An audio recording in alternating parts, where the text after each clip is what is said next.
Sabi nga sa akin, Mami, tinan mo, mamatid, walang sinuspindi na ni Mayor. Sabi ko, ba't kayo sabi, depende rin sa school eh. Oo, depende rin sa Oo, school. Liceo, papapasok kahit mainit. Init eh. Naka-aircon naman sila eh, bahala sila. Bayad naman namin yun, aircon doon. Kasama sa miscellaneous Kasama sa yan, kasama yan sa Magkano ang tuition? Malaki, mas malaki sa Ridpat ang Liceo. Bayad naman na. Kinakash mo na? Nung dumating siya, nagbigay siya ng halos 3/4 ng tuition. Tapos nagmamatil lang kami ng 600. Pero nung dumating siya, nagbigay siya. Pero alam niya lahat ng mga bayarin. Oo. Siya nagbabayad? Oo. O ikaw pa rin? Siya. Pero yung sa monthly bills, ako.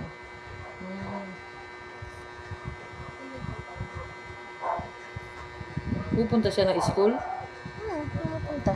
Pero sa mga mga contact ng emergency, ako pa rin. Ako pa rin nilalagay niya.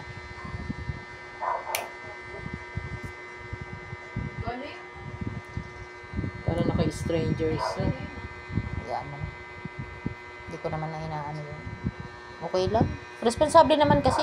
Pag umuwi lahat, inaalam niya, inaano niya yun, ano mga babayaran, yung mga ganon, sa school, ganyan-ganyan. Yung Ridpat, kinash niya, magkano bang balanse sa Ridpat, ganyan-ganyan, yung kay Strawberry, kay Alex, settle na lahat yun.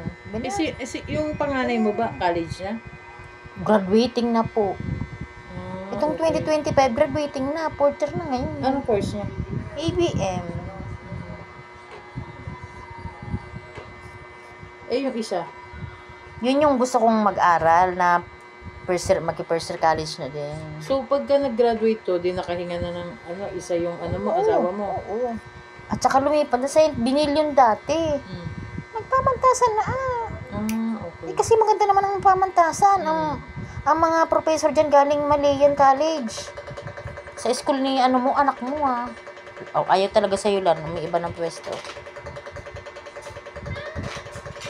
Baliko mo. Ayan. Di ba naman pwede i-clip yan? Naka-clip kasi dapat yun eh. Kasi Jonathan! Tingnan mo kung saan ako nandun siya. Tingnan mo. Sino? Ano yung mga to? At umaano siya? Lumalakad eh. Dito na lang saan kaya?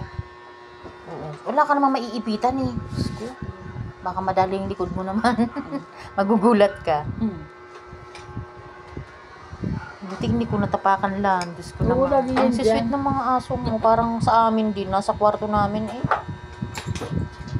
Kaso lang ihi ng ihi. Kaya bad trip ako eh. Pinapaakit ko sa rooftop eh. Oo, yan nakakapagod sa aso eh. Kakapahinga ko lang ng paturok. Ako nadali din sa pusa naman. Piste. Sunuran kami ako, si Tana. Ayan, may isang turok pa si Tana. Booster. Itong May 17. Saan ka? Sa munisipyo? Oo. Hindi, walang pre doon. Walang pre? Walang gamot. Sa kami ABC. Sa may bayad? Oo. Magkano? Purpur lahat eh. Grabe. Wala eh. Pwede mo naman ilapit sa munisipyo yung konti. 1.5. 1.5 ay bibigay nila. The rest, ikaw na. Okay lang. Naano ko naman na yun, nairaos ko na yun.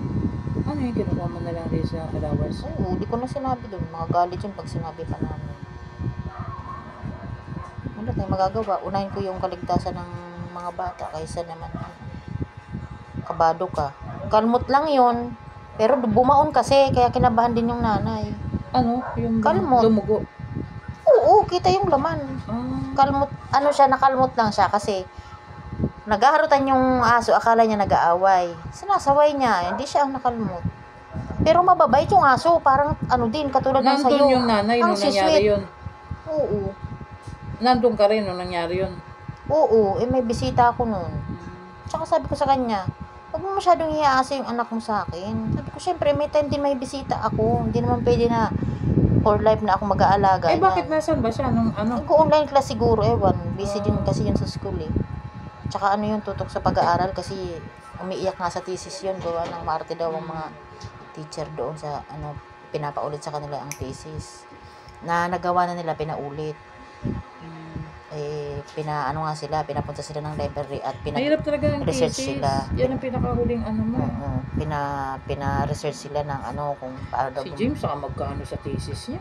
Bilang yata 20,000. Grabe. Oo. Iba ang thesis ng college. Yung, lalo na yung kina James, electromechanic. Siya naman, puro numbers, ano siya eh, accountancy. Business and accountancy siya eh. Kaya puro numbers naman yung kanya. Logic ba? Sana ano niya, no, tapos niya with flying colors para maganda work niya, no? Ako naman, di na naghahangad ng kung ano-ano. Basta siya makatapos para sa anak niya, okay na sa akin. Oo nga, para Kasi ako mabigyan naman, niya ng magandang oo, yung updated anak naman ng SSS ko. Oo, ako tapos na sa SSS ko. Pensioner niya. na Yung ako. papa ng bata, nagbibigay. Nagbibigay din, pero once in a blue moon. Minsan nga, ngayon nga, hindi na naman nagbibigay piste na yun eh. Pero may trabaho. Oo, nag-SM din yun. Kasi parang halos din yung batang yun eh. Pinag-ano ng experience ng tatay eh. Kasi ang tatay nun abroad. Pero wala pang jowa, panibago. Hindi ko alam. Hindi man ako nakikialam sa buhay nila. Tapos na ako sa problema sa kanila. Parang inaano ko nilang nila, bahala na kayo. Dati nakikialam ako kasi nasasaktan ako. Pero ngayon hindi na. Manhid na ako eh. Bahala kayo dyan. Parang kasing ano, dati nasasaktan ako ng sobra kasi mga anak ko, kinakampihan ng ama. Pero ito, nawalan na akong ganang mag-concern din. Bahala na kayo. Parang ikaw pa lumabas Parang ako pa lumalabas na masama. Eh di, kontrabida sa kanila. hinayaan ko na. Bahala na kayo ka ako. Hirap talaga Ayoko na. magpalaki ng... Ayoko nang magalit. Kasi bawal din naman na sa akin. High blood na ako. Kaya lahat ng galit ko, hindi ko na kinikimkim. Dati kinikimkim ko, ngayon. Hayaan ko na. Bahala na kayo. Mga nanay na kayo eh.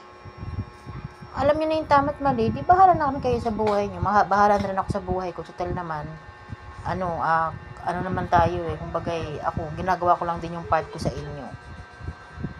Ayun, pinagluluto ko sila, pinagkisilbihan ko sila. Yun ang part ko eh.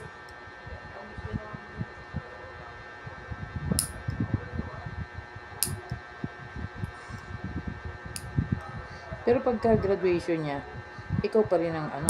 Hindi. Minsan hindi ako umaattend, naiinis ako. Hindi, yung college, nag-graduate. Bahala siya. Dahil umuwi yung daddy niya. Pauwi niya yung daddy niya eh. Sila close eh. Yan, yung binan ko. Oo nga naman. Bahala sila. Hindi ko na ako nakikialam sa kanila. Ay, hindi talaga ako ma-attend na irita ako. Bahala sila dyan.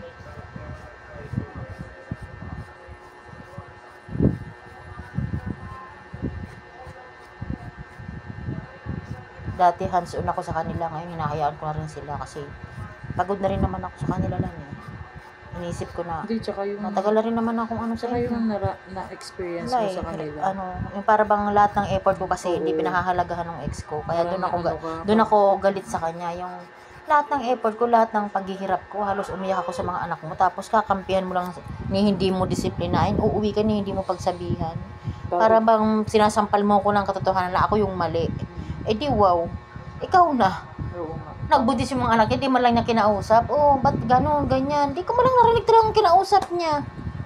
Bagkus, umano pa siya ng ibang problema. O, doon siya nag-focus sa kabit niya. Eh, di, bahala siya. Eh, naku, nahihiya sa mga kapitbahay ko. Taas noo ko. Dahil wala akong kasalanan.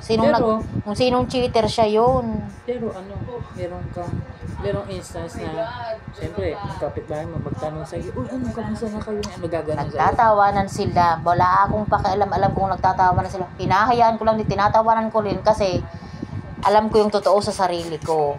Alam mo, nagsalita ko minsan sa kapitbahay ko, yung mga kakampi ng mga manggagahasa doon. Sinabi ko ay wala akong pakialam. Basta ako, may bahay ako, bayad bahay ko, may pera ko buwan-buwan. Bakit ako magpapaka-stress? Sabi ko ganyan. Sarap buhay na.